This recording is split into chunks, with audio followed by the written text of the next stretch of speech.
तो class 10th अभी तक आप लोग पढ़ रहे हैं चैप्टर 15।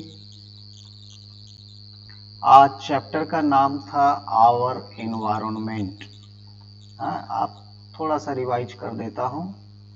आवर एनवायरनमेंट, ये चैप्टर हम लोग पढ़ रहे थे। यहाँ पर मैंने सबसे पहले आपको थोड़ा सा समझाया था बायोडिग्रेडेबल और नॉन बायोडिग्रेडेबल वेस्टेज के बारे में।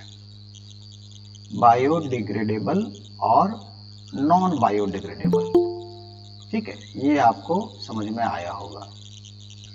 तो ये वेस्टेज, इनको क्या कारण है कि कोई चीज डिकम्पोज हो जाती है, क्या कारण है कि कोई चीज जो है वो डिकम्पोज नहीं होती। तो मैंने बताया था कि जिन चीजों के लिए एंजाइम्स होते हैं उनको हम डिकम्पोज करवा सकते हैं बायोलॉजिकल प्रोसेस से। अब प्लास्टिक की बात करते हैं, ग्लास की बात करते हैं या मेटल की बात करते हैं, तो इनके लिए कोई भी एंजाइम किसी भी माइक्रो ऑर्गेनिज्म के पास नहीं है, इसलिए ये नॉन बायोडिग्रेडेबल के रूप में कंसीडर किए जाते हैं। ये टॉपिक हमारा हो गया था। फिर इसके बाद मैंने आपसे बात किया था इकोसिस्टम। इसके बाद हमने क्या बात किया था? इकोसिस्टम। इकोसिस्टम क्या होता है? एक ऐसा एरिया, एक पर्टिकुलर एरिया जिसके अंदर लिविंग्स और नॉन लिविंग्स आपस में इंटरेक्ट करते हैं, आपस में एक दूसरे को इंटरेक्शन करते हैं। लिविंग्स और लिविंग्स आपस में इंटरेक्शन करते हैं, लिविंग्स और नॉन लिविंग्स आपस में इंटरेक्शन करता है। तो जिस जगह पर ये इंटरेक्शन को हम पढ़ रहे हैं उस एरिया को हम बोलते हैं इकोसिस्टम। हमने देखा है कि इकोसिस्टम के कंपोनेंट क्या क्या होते हैं। इकोसिस्टम के बायोटिक कंपोनेंट होते हैं, इकोसिस्टम के एबायोटिक कंपोनेंट होते हैं। एबायोटिक में हमने देखा फिजिकल और हमने देखा chemical factor, soil, water, air, temperature, sunlight, ये सब हमने पढ़ा था। बायोटिक जो कंपोनेंट हैं उनको हमने बांट दिया था 3 पार्ट में। एक को हमने नाम दिया था प्रोड्यूसर, जो खाना बनाते हैं इकोसिस्टम में। एक को नाम दिया था हमने कंज्यूमर, जो उस फूड को कंज्यूम करते हैं।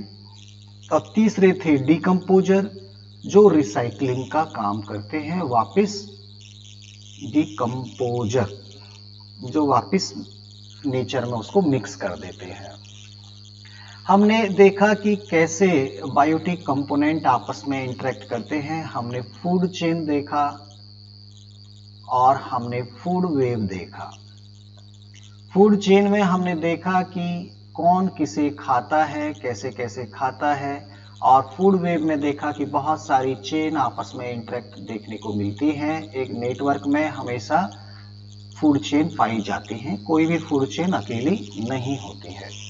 तो ये टॉपिक हमारे बहुत छोटे छोटे थे जिनको हमने आसानी से कंप्लीट कर लिया। अभी आज का टॉपिक जो हमारा है वो है ओजोन लेयर के ऊपर। हमारे एनवायरनमेंट में एक बहुत अच्छा फैसिलिटी मौजूद है ओजोन गैस के रूप में। वो कैसे काम करती है, कैसे हमारी ह्यूमन एक्टिविटी उसको डैमेज कर रही है, ये सब टॉपिक आपको आज पढ़ना है। ठीक है, एक क्वेश्चन भी अभी आया था आपको प्री बोर्ड में ओजोन लेयर के लिए। तो आज का लास्ट एंड फाइनल टॉपिक है हमारा ओजोन लेयर। सबसे पहले ये जानते हैं आखिर ये है क्या। ठीक है, देखिए ये हमारा अर्थ है। अर्थ पे लैंड भी है और वाटर भी है, लैंड एरिया भी है और वाटर एरिया भी है। क्लास 9th में मैंने बताया कि जो भी अर्थ के ऊपर लैंड एरिया है, जो सॉलिड सरफेस है, उसे हम बोलते हैं लिथोस्फीयर। और जो पानी है इस जमीन के ऊपर, चाहे वो समुद्र में है, चाहे वो नदी में है, चाहे वो हिमालय पर्वत के ऊपर आइस के रूप में है, जो भी पानी अवेलेबल है इस अर्थ के ऊपर, उसे हम बोलते हैं हाइड्रोस्फीयर। और इस अर्थ के चारों तरफ सराउंडिंग में जो एयर मौजूद है, जो हवा का एक पूरा एक ब्लैंकेट जैसा मौजूद है, एयर चारों तरफ हमारी अर्थ पर मौजूद है। इस एयर के पार्ट को, यहां से पूरा जितने भी ऊंचाई तक हवा पाई जाती है, इसको हम बोलते हैं एटमॉस्फेयर। इसको क्या बोलते हैं? एटमॉस्फेयर। और इन तीनों का कुछ इस तरह का इफेक्ट होता है कि हमारी अर्थ पर लाइफ पॉसिबल होती है। Life is possible on earth. और इसीलिए हमारी अर्थ को इन तीनों स्फीयर का मिला जुला जो रूप होता है, उसको हम बोलते हैं बायोस्फीयर। हाँ? हमारी अर्थ पर क्या होता है? बायोस्फीयर होता है। तो इस एटमॉस्फेयर में नेचर ने बहुत अच्छा अरेंजमेंट करके रखा। इस एटमॉस्फेयर में जो हवा है, जो एयर है, air is the mixture of different gases. Air is the mixture of different gases. कौन कौन सी गैस होती है हवा में? नाइट्रोजन होती है 78%, ऑक्सीजन होती है 21%, कार्बन डाइऑक्साइड भी होती है 0.03%, और बाकी हम पढ़ते हैं रिमेनिंग गैसेज। बाकी हम क्या पढ़ते हैं? Remaining gases. तो रिमेनिंग गैसेज में जो रिमेनिंग गैस हैं, उन गैस में एक बहुत इंपॉर्टेंट गैस है जिसका नाम है ओजोन। उस गैस का नाम क्या है? ओजोन। और उसका मॉलिक्यूलर फॉर्मूला क्या है? O3। O3 बोलते हैं ओजोन को। ये कहां मिलती है? ये मिलती है अपर एटमॉस्फेयर में। ये जो ऊपर ऊंचाई पर जो हवा है, उस हवा के अंदर ये ओजोन पाई जाती है। ओजोन मॉलिक्यूल चारों तरफ हवा में पाया जाता है। और ये ऊपर अपर एटमॉस्फेयर सरफेस में जो ओजोन पाई जाती है, it is the good layer of ozone. इसे क्या बोलते हैं? Good layer of ozone. ठीक है। अगर ये ओजोन यहां नीचे पाई जाती, अगर ये ओजोन यहां होती, मान लीजिए नीचे, तो नीचे ही तो हम लोग रहते हैं, एनिमल प्लांट सब नीचे रहते हैं। अगर ओजोन यहां रहती तो ये बैड लेयर कहलाती। ये क्या कहलाती? Bad layer. ऐसा क्यों बोल रहे हैं सर आप? गुड लेयर और बैड लेयर क्यों बोले? अगर ओजोन लोअर एटमॉस्फेयर में है तो बैड लेयर, अगर यही ओजोन अपर एटमॉस्फेयर में है तो गुड लेयर। ऐसा इसलिए क्योंकि ओजोन जो होती है वो काफी टॉक्सिक गैस होती है, जहरीली गैस होती है। अगर ये नीचे रहेगा तो ये ओजोन हमारे लिए नुकसान करेगी। ये पॉइजनस गैस है, टॉक्सिक गैस है। एक्चुअली हमको नीचे चाहिए O2। हमको नीचे कौन सी गैस चाहिए? O2। ऑक्सीजन चाहिए हमें। ऑक्सीजन ही सांस लेने में काम आती है। अगर ओजोन रहेगा तो ये फिर हवा के साथ नाक में अंदर जाएगा और हमारी सेल को ऑक्सीजन नहीं मिल पाएगा, हमारी बॉडी को डैमेज कर देगी ओजोन। नेचर ने क्या किया? नेचर ने हमको ओजोन नीचे बनाया ही नहीं, ये है ही नहीं। नीचे केवल O2 ही पाया जाता है, और ऊपर जो है वहां O3 भी पाया जाता है और O2 भी पाया जाता है। दोनों चीज पाई जाती हैं ऊपर तो। हालांकि नीचे सरफेस पर O2 ज्यादा है, ऊपर O2 की कंसंट्रेशन कम है, लेकिन O2 ऊपर भी है और ऊपर O3 भी है। दोनों चीज ऊपर पाई जाती हैं।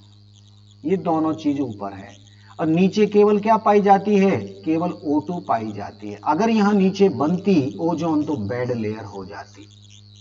अब सवाल एक आता है हमारे दिमाग में कि सर ये तो हवा है, ये तो हवा है, ये कोई ऐसा थोड़ी है कि ऊपर ही रहेगा ओजोन, नीचे भी आना चाहिए।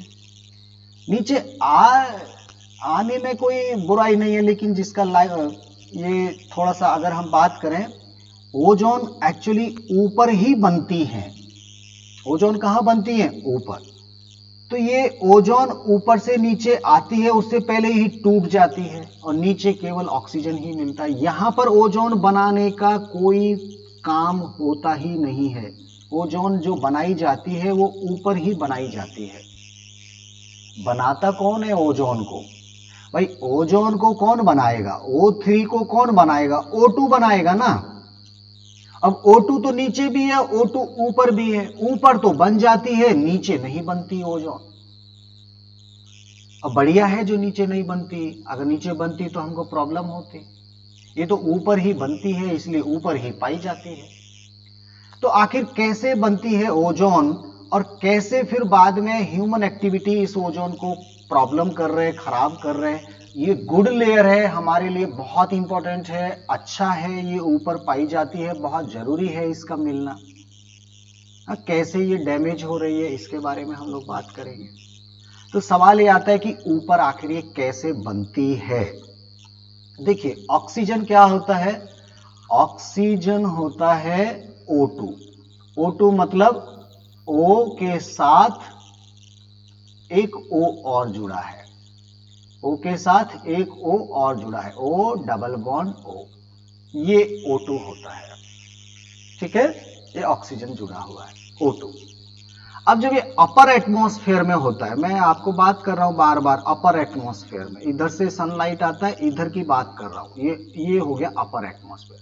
यहां जो O2 होती है, इसके ऊपर जब ये हाई तेज सनलाइट जिसमें बहुत एनर्जी है, एक्चुअली हम बात कर रहे हैं अल्ट्रावायलेट लाइट की, वो जब इस ऑक्सीजन के मॉलिक्यूल पे गिरती है तो ये ऑक्सीजन का मॉलिक्यूल टूटकर 2 एटम ऑक्सीजन के बना लेता है।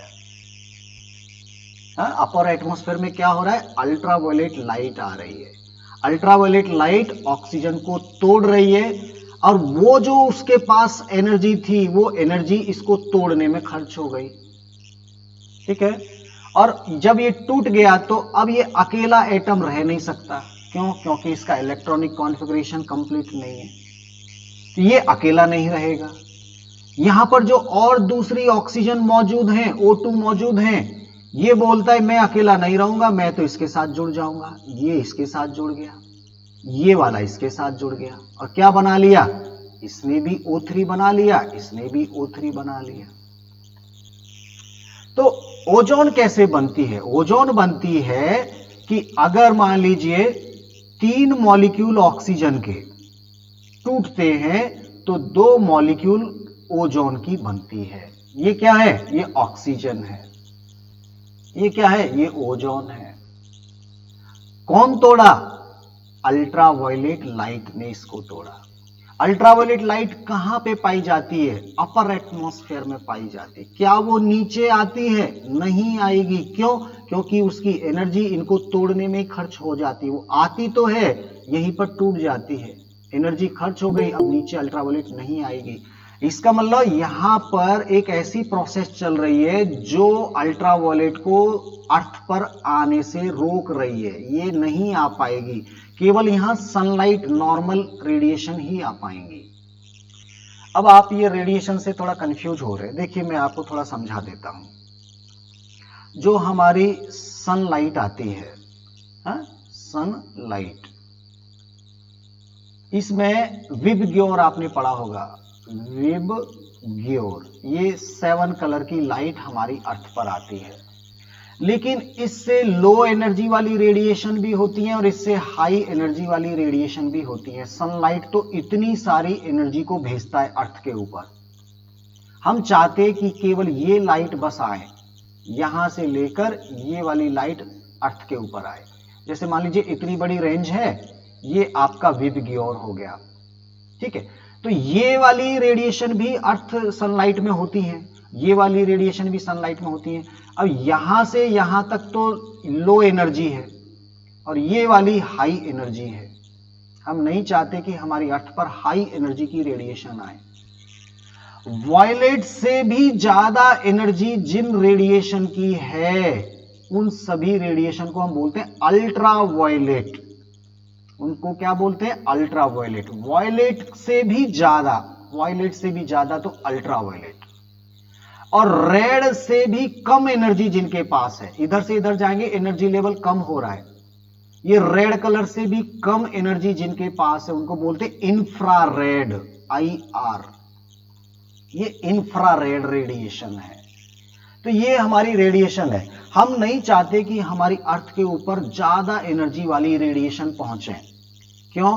क्योंकि अगर अर्थ पर ये हाई एनर्जी की रेडिएशन पहुंचेंगी तो यहाँ की जो लाइफ है, यहाँ पे जो प्लांट हैं, एनिमल हैं, उनको बहुत ज्यादा हीट मिलेगी, बहुत ज्यादा अर्थ हमारी गर्म हो जाएगी, हमारी अर्थ हॉट हो जाएगी।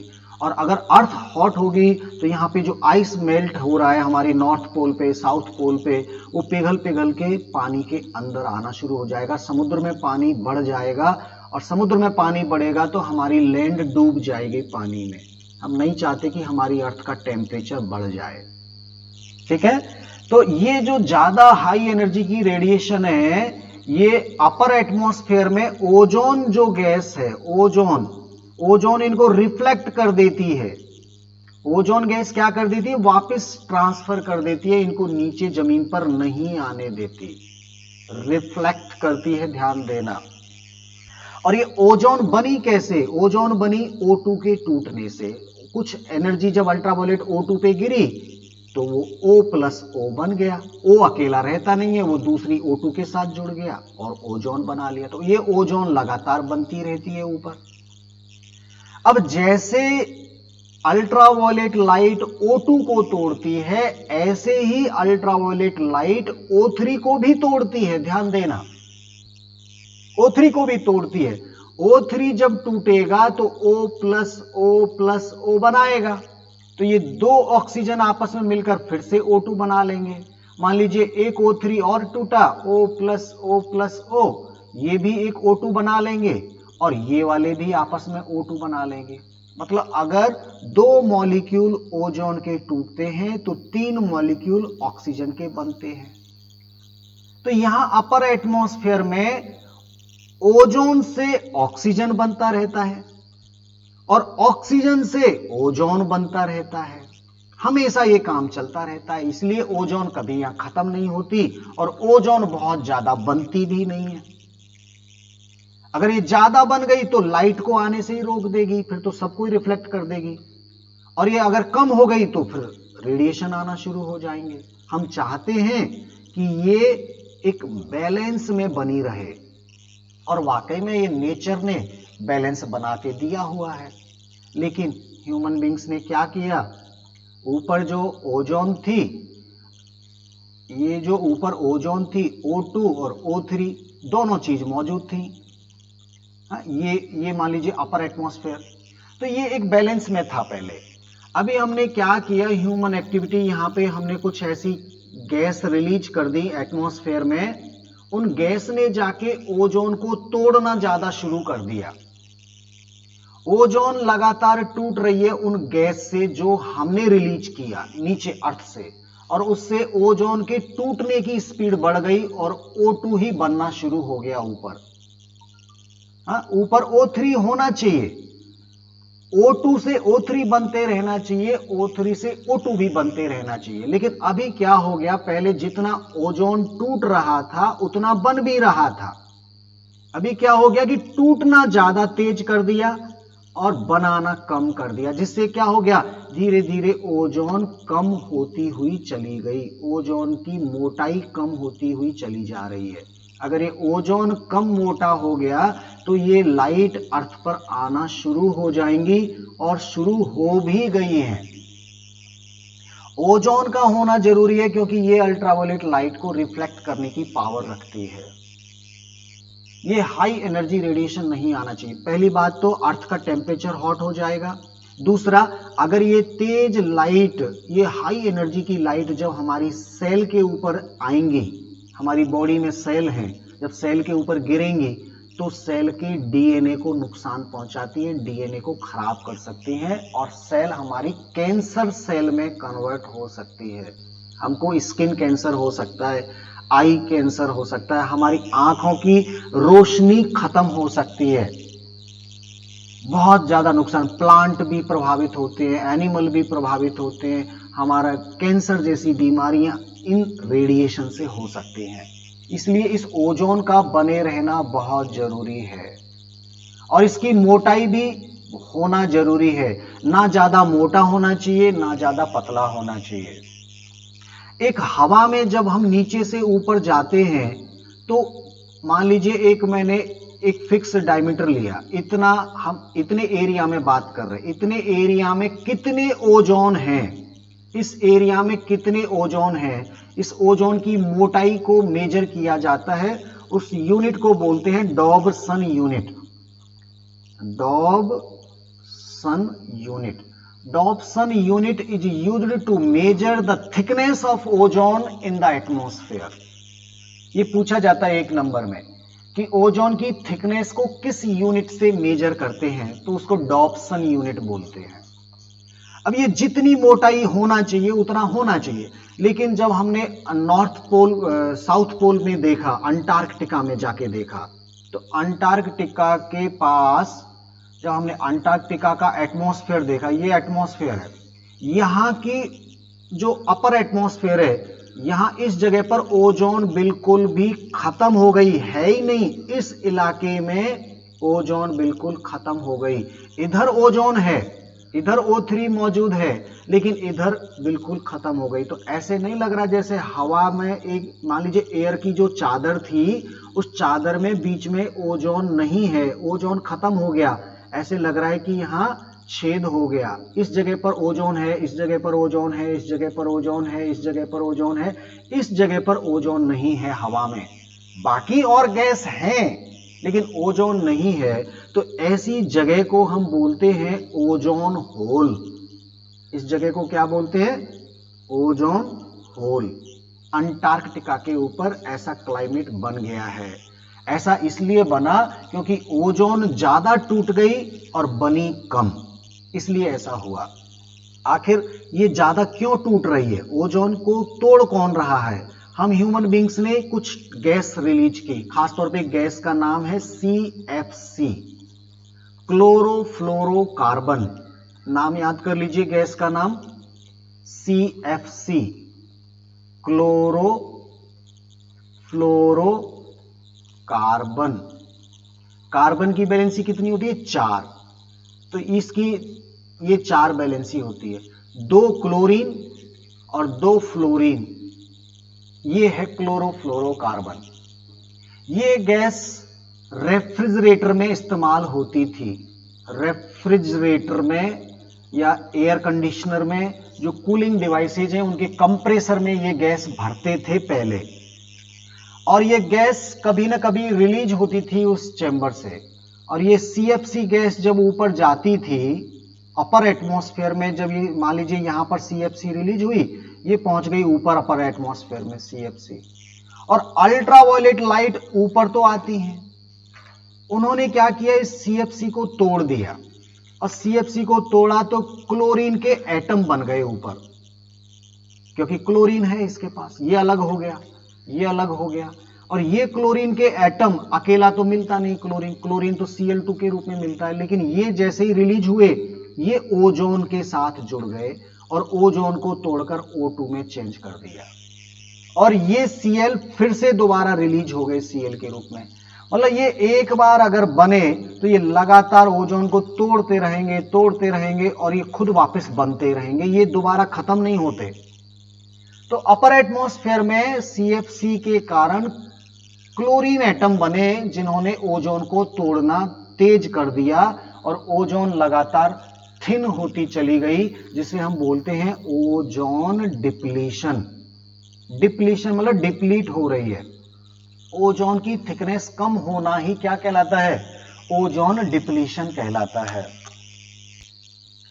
हाँ, तो मैं बात कर रहा हूं कि ये जो क्लोरीन है, ये क्लोरीन ने क्या किया? ओजोन को तोड़ना शुरू कर दिया। एक्चुअली क्या हो रहा है देखिए, थोड़ा सा आप समझने की कोशिश कीजिए। ये मान लीजिए Cl का एटम है, हाँ Cl, ये ओजोन है, तो ये Cl इसके पास गया और इसको O2 में तोड़ दिया। अब 2 ओजोन टूटेंगे तो 3 O2 बन जाएंगे। ऐसे ये इस Cl ने इसको तोड़ा, इस Cl ने इसको तोड़ा तो क्या बन गया? ये 2 ओजोन आपके टूटे और 3 O2 बना दिया, और ये Cl जो है ये फिर से रिलीज हो गए तोड़ने के बाद। अब फिर से ये नए ओजोन को तोड़ेंगे और फिर से क्या बन जाएंगे? फिर से O2 बन जाएंगे। तो ऊपर जाके क्या हुआ कि ये क्लोरीन एटम एक ऐसा हथौड़ा बन गया है जो ओजोन को लगातार तोड़ रहा है, और ये बार बार तोड़ रहा है, खत्म भी नहीं हो रहा है। इसलिए ऐसी जो हार्मफुल गैस हैं जो ओजोन को खत्म करती हैं, उन गैस का इस्तेमाल तो हमको तत्काल रूप से बंद कर देना चाहिए, क्योंकि अगर ऐसा होता रहा तो एक दिन ऐसा आएगा कि पूरी ओजोन ही खत्म हो जाएगी और पूरी अल्ट्रावायलेट लाइट हमारी अर्थ पर पहुंचना शुरू हो जाएगी।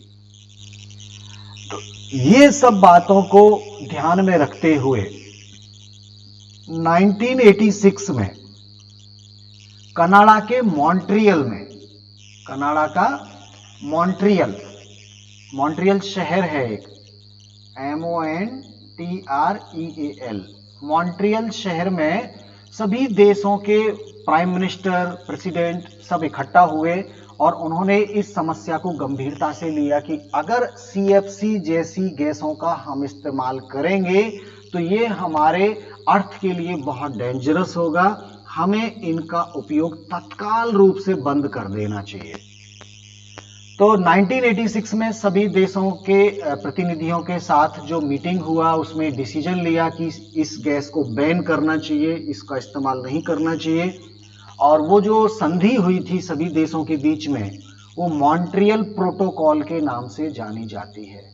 मॉन्ट्रियल प्रोटोकॉल, आपने नाम सुना भी होगा इसका 1986 में। हालांकि इस 1986 है कि 1987 है, थोड़ा सा देख लीजिएगा, 1987 है आई थिंक। और लगभग 2 साल के बाद ये CFC का उपयोग करना बिल्कुल बंद हो गया था। तो CFC का इस्तेमाल बिल्कुल बंद हो गया और आज जो हम रेफ्रिजरेटर और गैस में जो भी भरते हैं वो फ्री ऑन गैस होती हैं, और इनके अलावा और दूसरी भी गैस डिस्कवर कर ली गई हैं। अब क्लोरीन का रिलीज करना हमने लगभग बंद कर दिया है। तो ऐसे हमको हमारे एनवायरनमेंट के लिए थोड़ा सोचना होगा, सजग रहना होगा। अगर एनवायरनमेंट के बारे में हम नहीं सोचेंगे तो एनवायरनमेंट हमको किल कर देगा, हमारा पूरा सराउंडिंग खराब हो जाएगा। तो ये एक ओजोन के बारे में था। अब अगला जो आता है मैनेजिंग ऑफ गार्बेज करके एक टॉपिक लिखा है आपके बुक में, मैनेजिंग ऑफ गार्बेज। गार्बेज क्या होता है? घरों से जो सॉलिड वेस्टेज निकलता है, जो कचरा निकलता है, उसी को तो गार्बेज बोलते हैं हम लोग।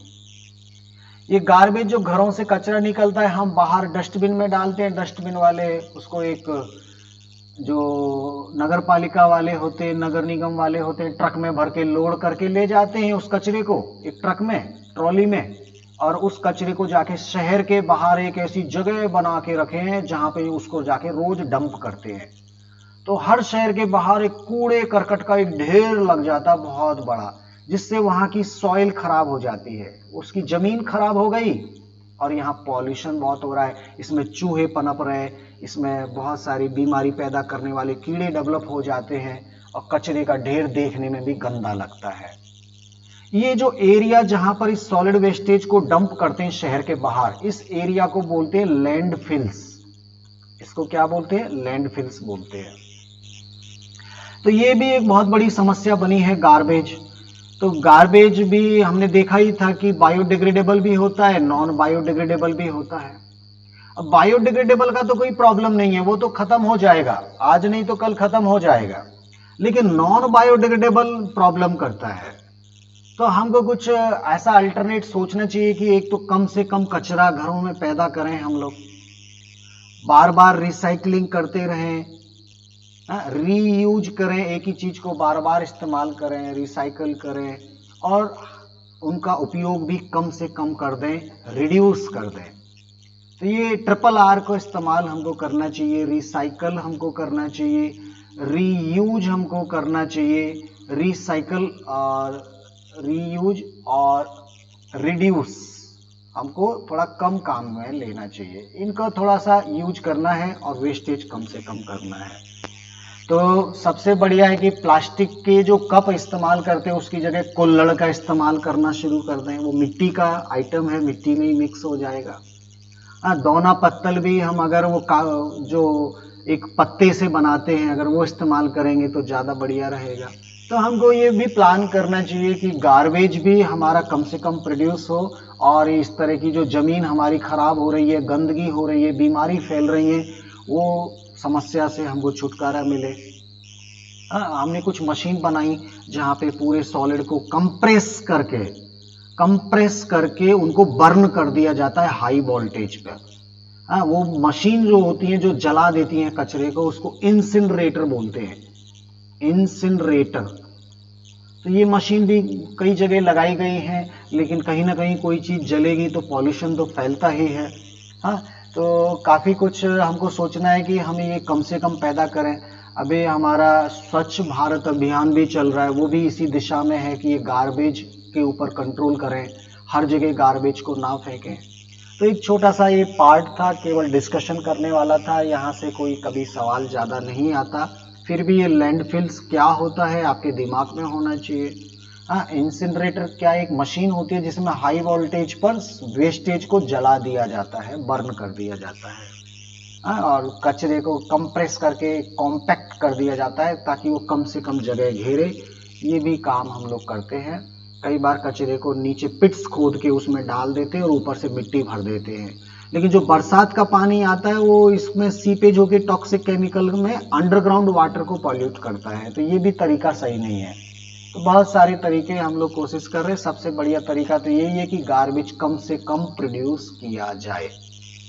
तो इस तरह से आपका चैप्टर 15 फिनिश होता है। अगले टॉपिक की हम अगली क्लास में बात करेंगे। आज के लिए बस केवल इतना ही। ठीक है।